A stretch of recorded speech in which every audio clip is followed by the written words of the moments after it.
નમસ્કાર મિત્રો, વિડીયોમાં તમારું સ્વાગત છે। જી હા મિત્રો, અત્યારે હાલના મોટા અને મહત્વના સમાચાર સામે આવી રહ્યા છે। તો મિત્રો, સમાચારમાં વાત કરીએ તો ફેબ્રુઆરીમાં વરસાદનો ખતરો, અંબાલાલ પટેલે કરી મોટી આગાહી।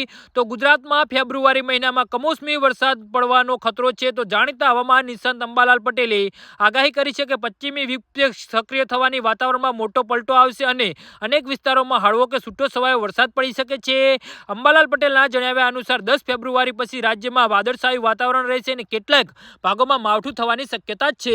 તો ખાસ કરીને 12 ફેબ્રુઆરી આસપાસ અમદાવાદ, ગાંધીનગર, ઉત્તર ગુજરાત, મહેસાણા, સાબરકાંઠા, અરવલ્લી વગેરેમાં હળવો વરસાદ પડી શકે છે। આ ઉપરાંત મેદાની ભાગોમાં 5 થી 20 મિલીમીટર વરસાદની શક્યતા વ્યક્ત કરી છે। તો દક્ષિણ ગુજરાત, નવસારી, વલસાડ, ભરૂચ, સુરત અને પૂર્વ ગુજરાતમાં પણ વાદળ સાથે છાંટા પડવાની આગાહી છે। 17 થી 18 ફેબ્રુઆરી પછી હળવો વેસ્ટર્ન ડિસ્ટર્બન્સ સક્રિય થશે, જેનાથી 23 થી 28 ફેબ્રુઆરી સુધીમાં પણ કેટલાક વિસ્તારોમાં વરસાદી માહોલ રહી શકે છે।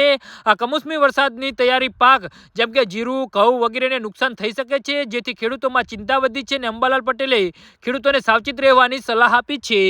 જી હા મિત્રો, તો આના વિશે તમારું શું કહેવું છે તો નીચે અમારી કમેન્ટ બોક્સમાં જરૂરથી જણાવજો અને અમારી યુટ્યુબ ચેનલને સબસ્ક્રાઇબ કરવાની ભૂલતા નહીં। ધન્યવાદ।